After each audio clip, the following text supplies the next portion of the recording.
Ekskuus, ek het gedog dit is spontaan. Ons aanvangslied, die introductieslied is nommer 8, sang 8. Soos 'n wildsbok wat smag na water.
Soos 'n arend sy nes opwek, oor sy kleintjie sweef, sy vlerke uitsprei en hulle opvang, so dra die Here sy kinders.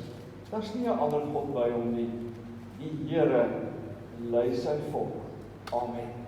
Geliefdes, genade vir julle en vrede van God ons Vader, ons Here Jesus Christus en die kragtige teenwoordigheid vanmôre ook van die Heilige Gees. Kom ons loof die Here met Psalm 100, ons sing al 4 daai verse tot eer van die Here met oorgawe vanoggend, so die eerste Sondag ook van die nuwe jaar.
Ons bely dat ons Christene is. Ons bely dat ons Jesus Christus as ons persoonlike verlosser ken en uit die aard van die saak vra dit ons dan nou ook 'n bepaalde leefwyse.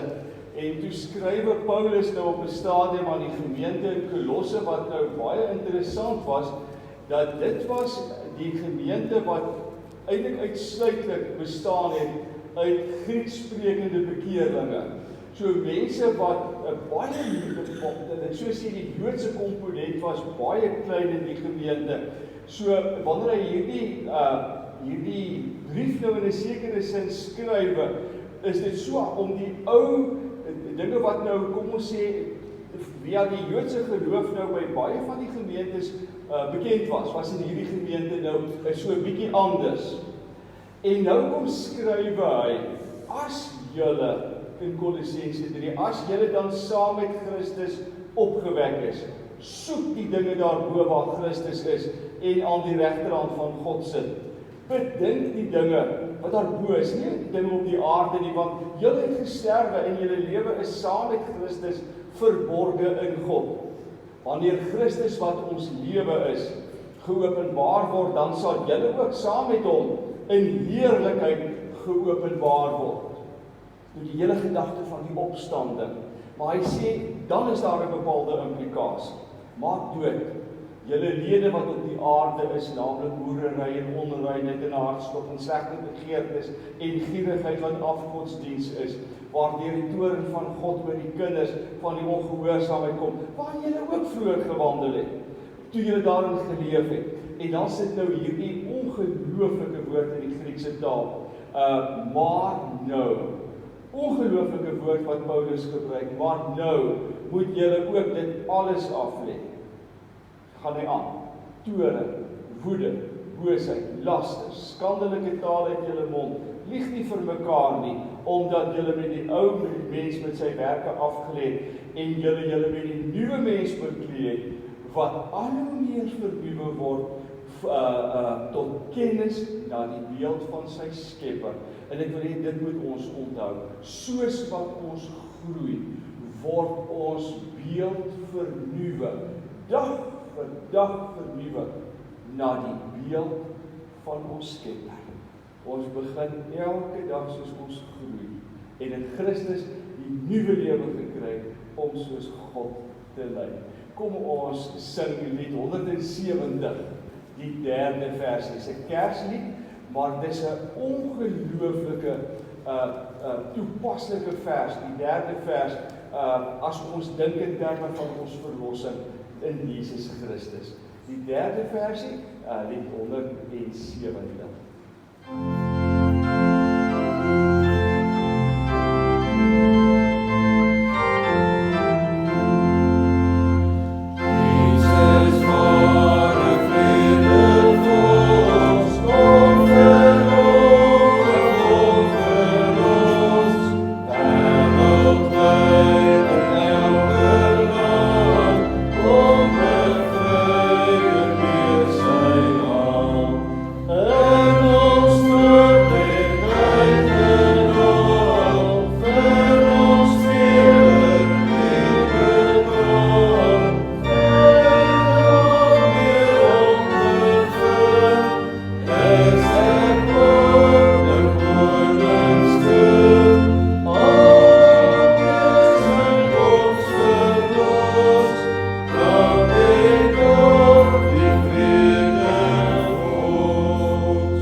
Mense wat Jesus as ons persoonlike verlosser bely, dat ons ook ons geloof in die drie-enige God kan bely, en as antwoord daarop sing ons lied 114, se eerste versie, dis die beruiming van die begin van die Heidelbergse Katekismes, Sondag 1 vraag 1, wat is jou enigste troos in lewe en in sterwe?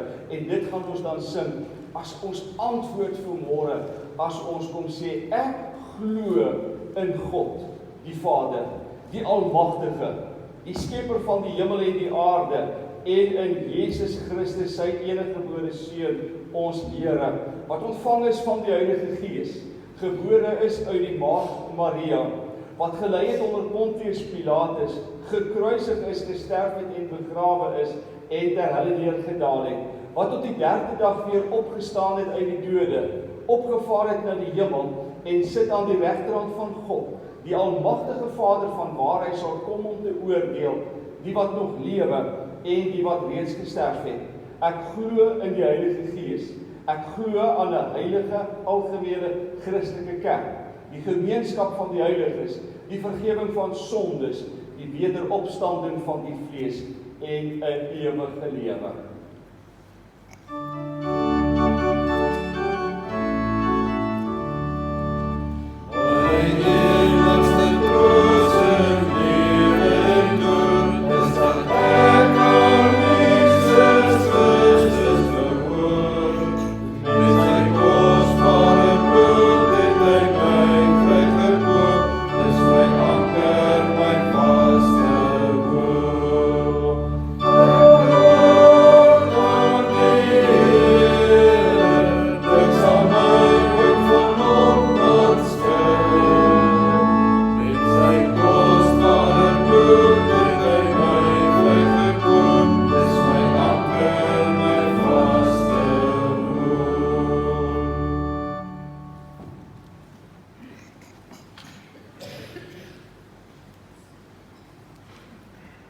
Ek wil vir julle vra, kom ons maak ons Bybels by Johannes 14 oop, by Johannes 14. Ons skriflesing is die eerste 20 verse van Johannes 14. Vriende, julle weet nou dat die evangelie van Johannes is in 3 verdeel. Die eerste 12 hoofstukke staan bekend as die boek van wonders. Daar handel dit nou oor al die dinge wat Jesus gedoen het. Dan van hoofstuk 13 tot 17 is bekend as die boek van die woorde, waar daar die ongelooflike waarhede wat die Here Jesus oorgedra het, en dan die laaste hoofstukke handel dan nou oor die kruisiging en die opstanding en dit wat daarna gebeur het. So ons gaan vanoggend uit die sogenaamde boek van die woorde, waar dit die laaste gesprekke van die Here Jesus is, maar voordat ons gaan saam lees, kom ons bid dan saam. Hemelse Vader, die afgelope week het ons 2019 van wel toegeroep, toe ons ook Woensdag die tree gegee het na 'n nuwe jaar. En hier is ons vanmôre as 'n gemeente bymekaar, die eerste Sondag van 2020, en nou lê hierdie jaar voor ons, en u weet Here dat ons ook hierdie jaar met gemengde gevoelens binne gaan, omdat ons weet Here, daar sekere jare in ons lewe gewees, dat dinge baie maklik gegaan het, dat dinge voorspoedig geloop het, dat dinge volgens plan verloop het, en dan is dit nie vir ons swaar, om dan te dink in terme van 'n nuwe jaar nie, maar wanneer 'n mens 'n nuwe jaar betree en daar vra is oor so baie dinge, dan is dit ook so dat 'n mens oor soveel goed wonder.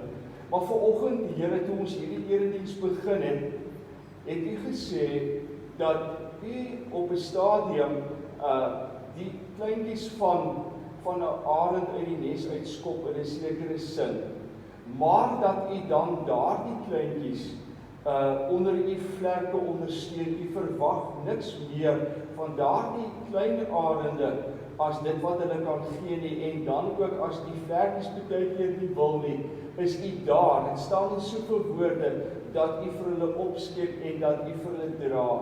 En wanneer ons, Here, aan onsself dink in terme van die jaar wat voor lê, dan wil ons ook aan onsself dink in terme van daardie arende. Here, arende vir wie u die vermoë gegee het om te kan vlieg. Want dit wil ons eerlik vanmôre vir u sê, ons kan baie dinge doen. Ons het, die meeste van ons het werk.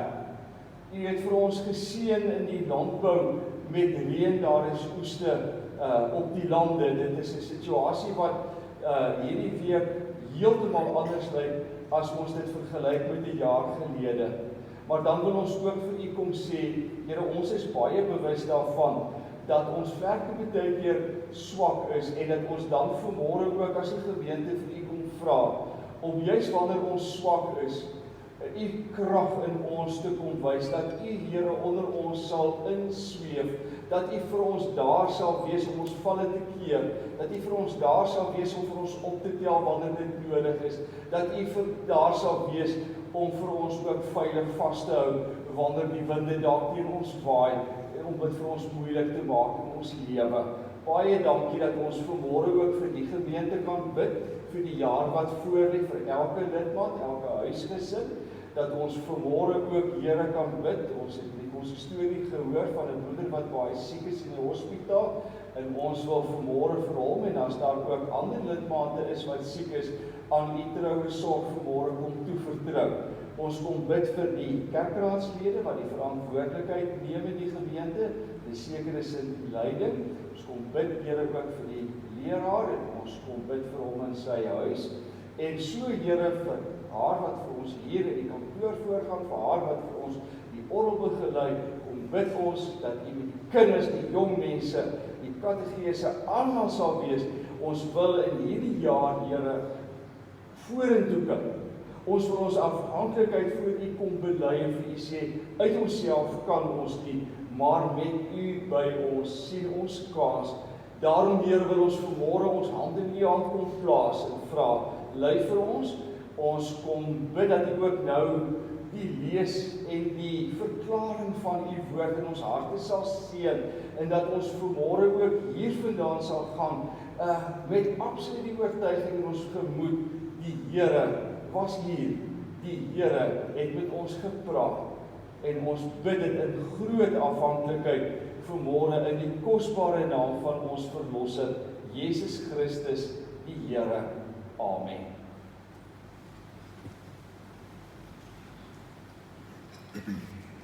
Johannes 14, die eerste versie begin dan so: laat julle hart nie ontsteld word nie, glo in God, glo ook in my. In die huis van my Vader is daar baie wonings. As dit nie so was nie, sou ek dit vir julle gesê het. Ek gaan om vir julle plek te berei. En as ek gegaan en vir julle plek berei het, kom ek weer na julle om julle na my toe te neem, sodat julle ook kan wees waar ek is. En waar ek heen gaan, weet julle, en die weg ken julle. Thomas sê vir hom, Here, ons weet nie waar U gaan nie, en hoe kan ons dan die weg ken? Jesus antwoord hom, ek is die weg en die waarheid en die lewe. Niemand kom na die Vader behalwe deur my nie. As julle my geken het, sou julle my Vader ook geken het, en van nou af ken julle hom, en het julle hom gesien. Filippus sê vir hom, Here, toon ons die Vader, en dit is vir ons genoeg. Jesus sê vir hom, ek is al so lank al by julle, en het julle my nie geken nie, Filippus? Hy wat my gesien het die Vader gesien. En hoe sê jy, toon ons die Vader? Glo jy nie, dat ek in die Vader is en die Vader in my nie? Die woorde wat ek tot julle spreek ek nie uit myself nie, maar die Vader wat in my bly, hy doen die werke. Glo my dat ek uit die Vader is, en die Vader in my, of anders, glo my terwille van die werke self. Voorwaar, ek sê vir julle, wie in my glo, die werke wat ek doen, sal hy ook doen. En hy sal groter werke doen as dit, omdat ek na my Vader gaan. En wat julle ook al in my naam mag vra, dit sal ek doen, sodat die Vader en die Seun verheerlik kan word. As julle iets in my naam vra, sal ek dit doen. As julle my liefhet, bewaar my gebooie.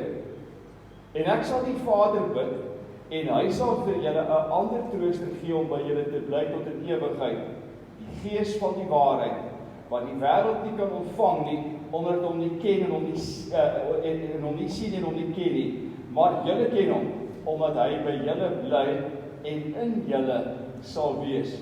Ek sal julle nie as wese agterlaat nie, ek kom weer na julle toe. Nog 'n klein tydjie in die wêreld sien my nie meer nie, maar julle sien my, omdat ek lewe en julle sal lewe. In die dag sal julle weet dat ek in my Vader is, en julle in my, en ek in julle. Tot daar ons skriflesing uit die Here se woord.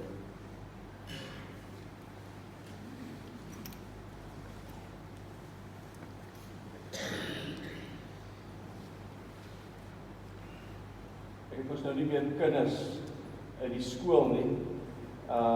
So ek is dit nogal so op 'n manier, so lank as wat ek kollegas het, wie se vrou in skole of wat doen op kinders op universiteit of in die skool het, moet ek net maar 'n bietjie my verlof neem, so redelik buite die skoolvakansies om. Maar nou is dit interessant, so ons was nou so die einde van November, was ons nou so 'n bietjie weg, en wat nou baie interessant was, dat as jy nou in die winkelsentrums kom, dan is ons nou opgemaak. Kyk, dit is kersbome, en dit is blindliggies, en dit is versiering, en so aan. En is nou baie interessant, jy hoor ook mos nou, as dit nou Kerstyd is, dan hoor jy ook mos nou ander tipe musiek in die sentrums, dis jingle bells, en die Vader weet wat nog alles, maar nou sien die mense ook 'n ding, en dit het ek nou in lewens een plek gesien, en dit is dat in hierdie winkelsentrums, waar jy nou kom, is daar so groot reggemaak, man, dit is nou bome waar die sneeuvlokkies is, en die liggies is daar als, en dan sit daar mos nou 'n groot Kersfeesvader. En dan kan jy mos nou daar by Kersfeesvader gaan sit en dan neem hulle nou foto's van jou en Kersfeesvader, of nou saam met die kinders en die kleinkinders en so aan. En dis nou nogal verskriklike populêre ding, want die mense staan eintlik in rye daar om nou foto's saam met Kersvader te gaan afneem. Nou ry ons op 'n stadium en nou is dit hierdie programme wat hulle mos nou so baie praat oor die radio, en toe is dit interessant dat dit op meer as een dag kom dat bestuurders van winkelsentrums vra vir manne om kontak te maak met die bestuurders van sentrums, want hulle soek mense wat hulle kan gebruik in hierdie tyd as Kersvader te dien, sodat die foto's en die dinge afgeneem kan word, ensovoorts. Toe in die tyd stuur 'n oud kollega van my, stuur toe 'n kort oordenking wat hy geskryf het, en die oordenking se opskrifie is om 'n fotobeeld van Jesus te wees. En die ding laat my toe nou so 'n bietjie dink om 'n fotobeeld van Jesus te wees, en ek dink toe nou in terme van wat ek nou beleef het in die winkelsentrums, van foto's wat nou saam met Kersfeesvader nou afgeneem word, en so aan. En toe kom die gedagte na my, na aanleiding van Johannes 14, waar Jesus eintlik vir sy disippels kom sê, maar ek is 'n fotobeeld van die Vader, so as julle die Vader wil sien, kyk net na my, en julle sal dit baie duidelik sien. So, hy kom, en die eerste plek kom maak hy dit so bietjie op homself van toepassing, maar nou moet julle ook lees, en ek sal nou saam met julle hier deurgaan, hy kom maak dit nou ook van toepassing op die Here se kinders. So, ek wil vir julle sê, in 'n sekere sin, kom Johannes 14 vir ons sê, die onsigbare God kom wys sy foto vir die wêreld. En ek wil julle met hierdie ene nou vashou. Die onsigbare God kom wys sy foto vir die wêreld. Nou, voordat ek by 'n mooi verhaaltjie kom, wil ek net eers dit sê. Dit was God se doel van die begin af toe hy vir Adam en Eva gemaak het. Die Here se bedoeling met Adam en Eva was dat Adam en Eva moes die lewende fotobeeld van God wees. Anders te verstaan ek Genesis 1:26 en 27 verkeerd. Toe sê God, kom ons maak die mens as ons beeld. Kom ons maak die mens as ons beeld. En God het die mens geskep, en dan lees ons in vers 27, as beeld van God het hy die mens geskep. Nou verstaan ek dit so, dat Adam moes heeldag vir Eva wys hoe God lyk. En Eva moes vir Adam wys hoe God lyk, en die nageslag van Adam en Eva tot vandag toe moes vir mense wys hoe God lyk. En dat ons dan die vrymoedigheid sal hê om te sê, as iemand vir ons vra, sê jy net vir my, hoe lyk God? Dat ons die vrymoedigheid gaan hê en die guts gaan hê om te sê, kyk na my. As jy wil weet hoe my God lyk, kyk na my. Want wanneer jy na my kyk, sal jy sien hoe God se liefde, veral sy liefde in die praktyk gaan lyk. Dit was God se doel met die mens toe hy hulle geskep het. Ons moet die God wat nie gesien kan word nie, is 'n foto vir die wêreld wys. Want wat sê die Here? As beeld van God het hy hulle geskep. Maar wat bedoel ons? Wat bedoel ek met 'n fotobeeld van God? En dit laat nou vir my dink aan die verhaal van die man wat baie graag 'n sendeling in China wou word. En hy is toe deur 'n sendingorganisasie gewerf, maar hulle voorwaarde was dat hy teologiese opleiding by 'n preekskool moes kry. En 'n verdere voorwaarde was dat hy die Chinese taal moes leer praat. En hier het sy probleem gelê. Hy kon die taal eenvoudig nie bemeester nie. Hy het alles probeer, maar hy het nie die aanleg vir hierdie taal gehad nie. En uiteindelik het hy nou maar op te tou opgegooi en hy het sy studies gestaak en die sendingorganisasie kon hom nie China toe stuur nie. Maar in sy hart het hy oortuig gebly dat God hom in China wou gebruik. En hy wou gehoorsaam bly aan die Here en sy liefde vir China gaan uitleef en hy het alles wat hy besit het hy verkoop en hy het China toe gegaan. En hy het hom gaan vestig in 'n klein plattelandse dorpie en daar het hy begin leef. Tussen die Chinese, al kon hy nie 'n woord Chinees praat of verstaan nie. En hy het 'n hele klompie jare daar gewoon en hy is as 'n ou man in daardie dorpie dood en hy is daar begrawe. 'n Paar jaar na sy dood kom daar 'n sendeling in die dorpie aan.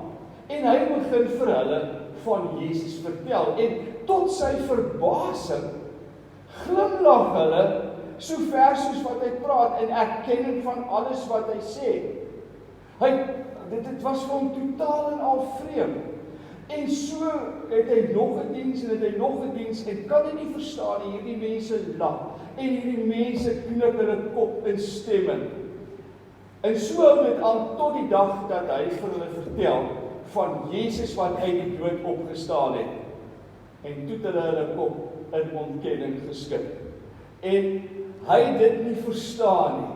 Dit was die eerste keer dat hy die ervaring gehad het in hierdie erediens, dat die mense nie saamstem met wat hy sê nie. Toe sou dit uitkom. Ons is jammer, maar ons kan nie die opstanding glo nie, want ons het vir Jesus begrawe. En as Jesus opgestaan het, sou ons die eerste mense gewees het wat dit weet. En hy het nie verstaan nie, en toe bied hulle vir hom aan om vir hom na die graf toe te neem. Hulle vat hom toe na die graf waar die ou man begrawe het, en soos wat hulle vertel, begin die hele storie vir hom in perspektief val. En hulle vertel toe vir die sendeling dat hulle Jesus baie goed geken het. Hy het wonderlike dinge gedoen, al die wonderlike dinge waarvan die sendeling nou vir hulle vertel het van Jesus. En toe vertel hulle vir hom dat Jesus 'n paar jaar gelede oorlede is en dat hulle hom hier begrawe het. Hulle het nou net nie geweet dat sy naam Jesus is nie, want hy kon nie hulle taal praat. Hulle het nooit verstaan nie. Hulle het net nie geweet dat sy naam Jesus was. Maar alles wat die sendeling van Jesus vertel het hulle in hierdie man se lewe gesien. Hoor julle? En dit is wat 'n fotobeeld beteken. Hy kon nie die taal noodwendig praat, maar sy lewe het soos Jesus sin gelyk. Die Jesus van wie die sendeling vir hulle vertel het, hy het soos Jesus lief gehad, hy het soos Jesus omgegee, hy het soos Jesus gedien. Hy was 'n lewende voorbeeld van die Jesus wat in sy lewe gebly het. En vriende, dit is wat eintlik met Kersfees kom gebeur het ook, dat Jesus is gebore. Hy is gebore, God het sy seun aarde toe gestuur. Hy prakties kom wys hoe die onsigbare God werklik lyk. En dit is soos wat dit elke dag is. En ek dink daar's 3 dinge wat ek baie graag uit hierdie teksgedeelte net kortliks saam met u wil na kyk. Die eerste is die 5de tot die 11de versie. Jesus is die fotobeeld van God. Vers 12 tot 15 kom maak hy dit so 'n bietjie prakties, dan sê hy, ons moet wys hoe die onsigbare Jesus lyk. En dan vers 16 tot 20 kom hy vir ons sê, nou hoe word ons 'n fotobeeld van God? So kom ons kyk in die eerste plek dan na dit wat vers 5 tot 11 vir ons beskryf. Jesus is die fotobeeld van God. Nou moet julle onthou, Jesus kom nou bietjie langer as 3 jaar saam met sy disippels. En ons teksgedeelte speel nou die donderdag aand af voor die kruisiging van Jesus, en pas nadat Jesus die nagmaal daar in die bokkamer in Maria se huis in Jerusalem ingestel het. En in die gesprek berei die Here Jesus nou sy disippels voor dat hy nie meer baie lank by hulle sal wees nie. En die een wat nou eerste reageer is die Thomas. En hy sê maar hy verstaan nie dit wat Jesus bedoel dat hy weggaan nie. En dat hy die pad en die dinge wat die Here Jesus nou oor praat verstaan hy nie. En in die gesprek kom seker een van die kosbaarste teologiese waarhede van die skrif na vore, toe die Here Jesus vir hulle sê, ek is die weg en die waarheid en die lewe. Niemand kom na die Vader behalwe my nie. As julle my ken, sê hy, vers 7, sal julle die Vader ook ken. As julle my ken, sal julle die Vader ook ken. En nou is die gesprek aan die gang in Filippus, is toe die volgende een wat reageer op Jesus se antwoord nou op Thomas se vraag. En hy sê, Here, wys vir ons die Vader en dit is vir ons genoeg. En Jesus antwoord vir hom met die ewig bekende woorde. Wie my sien, vers 9, sien die Vader. Wie my sien, sien die Vader. So, wat is dit wat Jesus vir die disippels kom sê? As julle na my kyk, sien julle die onsigbare God. Ek is 'n fotobeeld van God. Ek het vir julle kom wys. Ek het vir julle kom leer hoe God se liefde in die praktyk lyk. Ek het vir julle kom wys dat God mense so lief het, dat hy selfs bereid was om mens te word. Die skepper word skepsel, die koning word 'n slaaf. En net as ons nou gaan kyk na wat bietjie vroeër die aand gebeur het, daar in die bokkamer, dan word die meester 'n slaaf toe hy sy bokkleed uittrek en sy disippels se voete was. En dan leer hy vir ons dat hy die slegstes in die samelewing opgesoek het, die prostituie en die korrupte tollenaars, die vuil bedelaars, en hy het vir hulle 'n nuwe weg kom wys. Hy het vir hulle 'n nuwe lewe kom wys, 'n nuwe lewe kom gee, en wanneer hy aan die kruis hang, veroordeel en vloek hy nie vir hulle nie. Hy bid, Vader, vergeef hulle, want hulle weet nie wat hulle doen nie. En dis die wonderlike, daarvoor het God mens geword. Jesus het vir sondaars kom wys, hoe lief God vir hulle het, die volmaakte voorbeeld van God. En daarom kan hy vir sy disippels sê, ek is in die Vader, vers 10, en die Vader is in my. Daarom praat ek nie my eie woorde nie, want die woorde wat ek sê, en die werke wat ek doen, kom nie van my af nie, maar van die Vader wat in my bly. Ons moet onthou, dat toe Jesus hierso met sy disippels praat, is dit Jesus as mens wat praat. Regtig mens, maar een wat totaal aan God oorgegee gelewe het. As mens kan hy praat en hy kan doen, omdat hy een is met die Vader. Hy het die onsigbare God se mond geword, wat die onsigbare God se woorde gepraat het. En hy was die onsigbare God se hande en voete en oë en ore, wat God se liefde prakties op die aarde kom wys het, in alle opsigte 'n fotobeeld van God.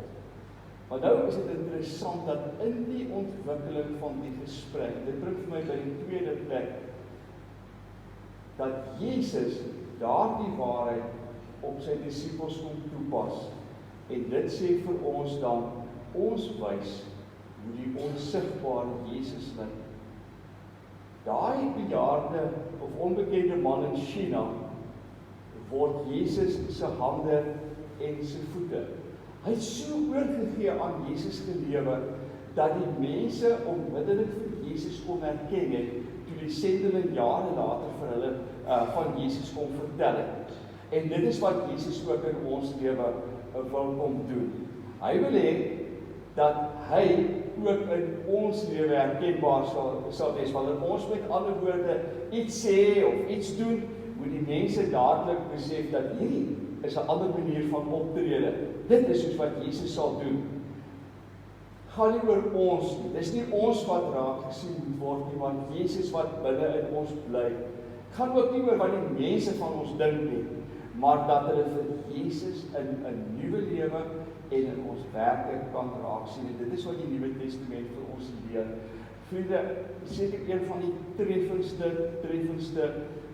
woorde vind ons daar aan die einde van Romeine 8 vers 28 en 29 waar hy vir ons kom leer dat God alles ten goeie kan gebruik, dat God die slegte dinge kan gebruik, dat God die goeie dinge kan gebruik. Hoekom? Sodat ons al hoe meer soos Jesus sal lyk. Wat hy presies sê, dat alles wat die Here doen en hoe hy die Christen vorm, is sodat ons meer en meer soos Jesus sal lyk. Efesiërs 4:23 en 24 kom sê hy dat ons gees en ons gedagtes moet nuut word, sodat ons soos nuwe mense sal lewe, wat na die beeld van God geskep is. Dit kom skrywe Paulus in sy omsendbrief aan die Efesiërs, om vir hulle te kom sê, maar dit is die doel van ons lewe, dat alles moet nuut wees, sodat ons na die beeld van God kan leef.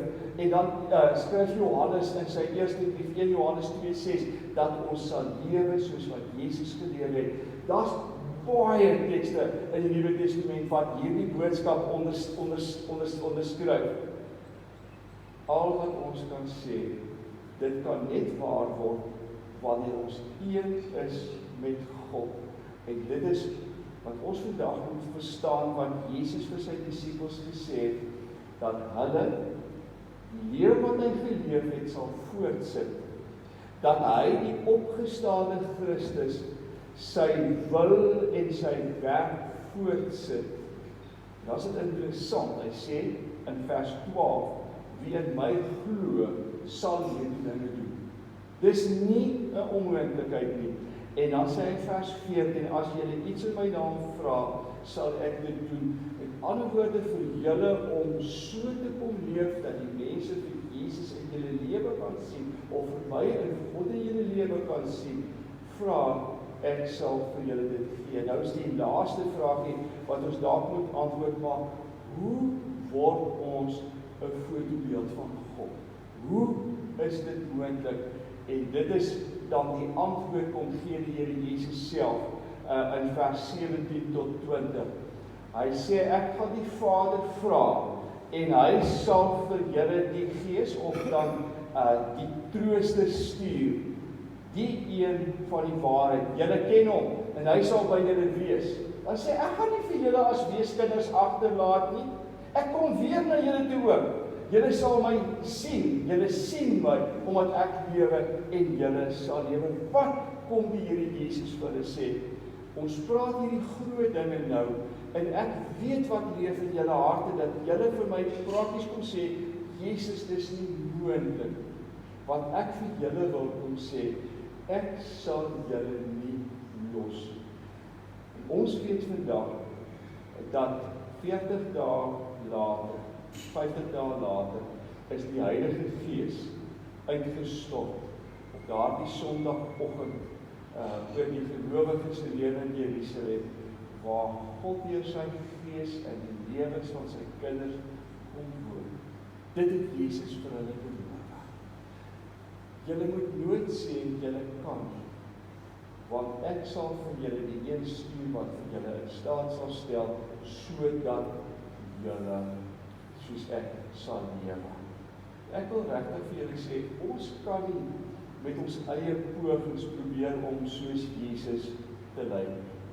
Maar die verheerlikte opgestane Christus kom deur sy Gees binne in ons bly. En hy stel ons in staat van ons, ja, ons moet oorgegee, gedurig, dag vir dag kom sê, dis nie ek wat lewe nie, Jesus leef deur sy Gees in my, en hy gebruik ons verstand, en ons hande, en ons voet, en ons mond, en ons lewe, sodat hy deur ons kan lewe. En al wat ons sê, is leef deur ons, o Gees van God. Wat sien ander mense in ons lewe? sien vir God daardie mense lewe maak. Prys die Here vir die kosbare voorreg wat ek het. Wie maak dit moontlik? Ons, deur die kragtige werking van sy Gees, wat vir ons nooit sal los. Daarmee sê Jesus sê, totdat ek weer kom, is dit die manier hoe mense hy hierdie aarde sal sien. Kom ons maak dan 2020 dit ons belydenis, dat ons kom sê, Here, ons wil 'n voorbeeld van U wees, waar U vir ons stuur, waar U vir ons wil gebruik, hier is ek. Kom ons word sommer net so oomblik stil, daar waar Julle is, kom ons raak rustig, ons deel 'n gedagte in die môre.